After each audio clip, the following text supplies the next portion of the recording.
প্রিয় দর্শক, নিউজটা খুবই গুরুত্বপূর্ণ হবে। যারা পেজে দেখবেন তারা সর্বোচ্চ লাইক শেয়ার ফলো করবেন এবং যারা ইউটিউবে দেখবেন তারা সাবস্ক্রাইব করবেন।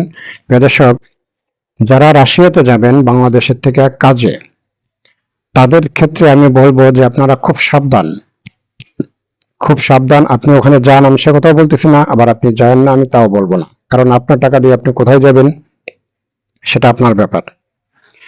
প্রিয় দর্শক, বাংলাদেশের কিছু দালাল রাশিয়াতে ভালো কাজ পাওয়াই দিবে, ভালো টাকা বেতন পাবেন, এজন্য রাশিয়াতে আপনাকে পাঠানো হচ্ছে। এবং রাশিয়ার যে দালালের কাছে আপনি যাচ্ছেন, সেই দালাল আবার কিছু টাকার বিনিময়ে রাশিয়ার সেনাবাহিনীর কাছে আপনাকে বিক্রি করে দিচ্ছে।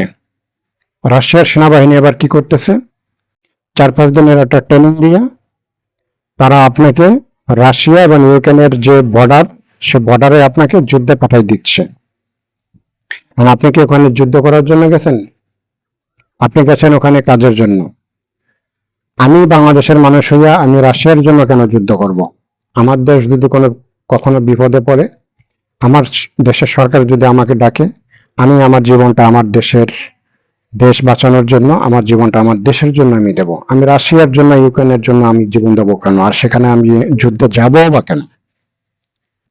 এই যে জোর করে যুদ্ধে পাঠানো, এটা কিন্তু মানবাধিকার আইন পুরোপুরি লঙ্ঘন করা হয়েছে, পুরোপুরি লঙ্ঘন করা হয়েছে। এবং রাশিয়ার মান সম্মান কিন্তু আর ওই, মানে কি বলবো, আমরা এতদিন বলছি যে আমেরিকার মান সম্মান নাই, আমেরিকার মান সম্মান নাই, এখন রাশিয়ার মান সম্মানটা এখন কোথায় রইলো? রাশিয়া কিন্তু এখন, বিশেষ করে তারা প্রচুর সৈন্য, ইউক্রেন রাশিয়ার যুদ্ধে তারা প্রচুর প্রচুর পরিমাণ সৈন্য তারা হারাইছে। এই সৈন্য হারানোর পিছনে কিছু কারণ আছে। ইউক্রেন রাষ্ট্রটা হলো, যত ন্যাটোভুক্ত দেশগুলি আছে সেই ন্যাটোভুক্ত সব দেশগুলি ইউক্রেন রাষ্ট্রটাকে সাপোর্ট দিচ্ছে, বিভিন্ন ধরনের টেকনোলজি প্রযুক্তি দিয়া তারাই সাপোর্টটা দিচ্ছে।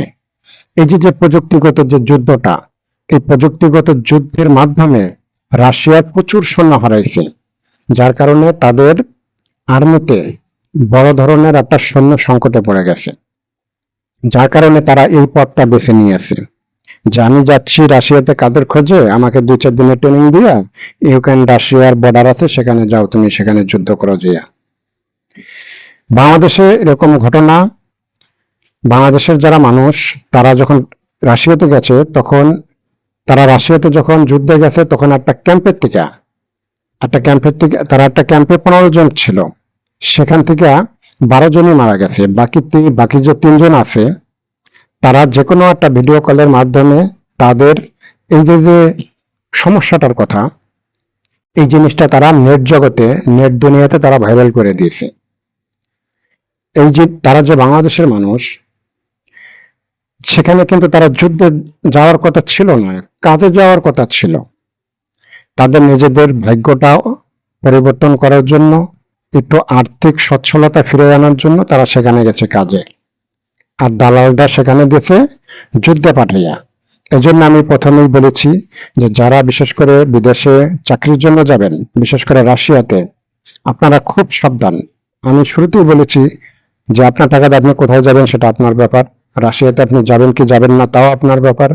প্রিয় দর্শক, যদি আপনার কাছে ভিডিওটা ভালো লাগে সর্বোচ্চ শেয়ার করে দিবেন, যাতে অন্য ভাই যারা বিদেশে যাবে তাদের যাতে একটু উপকার হয়। প্রিয় দর্শক, এই যে যুদ্ধটা, এই যুদ্ধে কিন্তু রাশিয়া জিতে গেছে এটাও না, আবার ইউক্রেন যে হেরে গেছে তাও না। ইউক্রেনের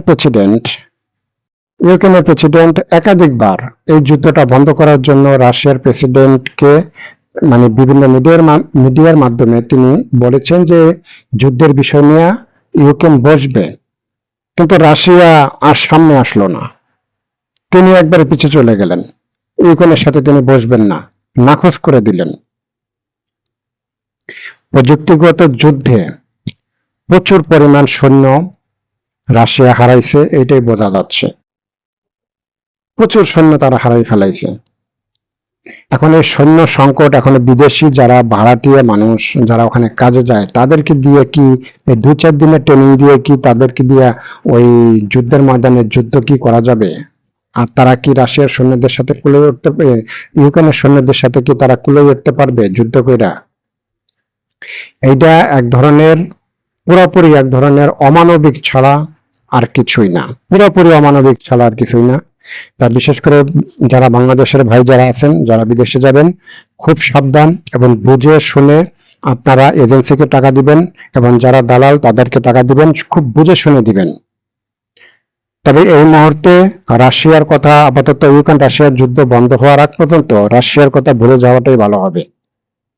প্রিয় দর্শক, যদি ভিডিওটা ভালো লাগে, যারা ইউটিউবে দেখবেন তারা সাবস্ক্রাইব করবেন, আর যারা পেজে দেখবেন তারা সর্বোচ্চ শেয়ার করবেন, যাতে আমার আরেকটা ভাইয়ের উপকার হয়। আজ এ পর্যন্তই। আল্লাহ হাফেজ।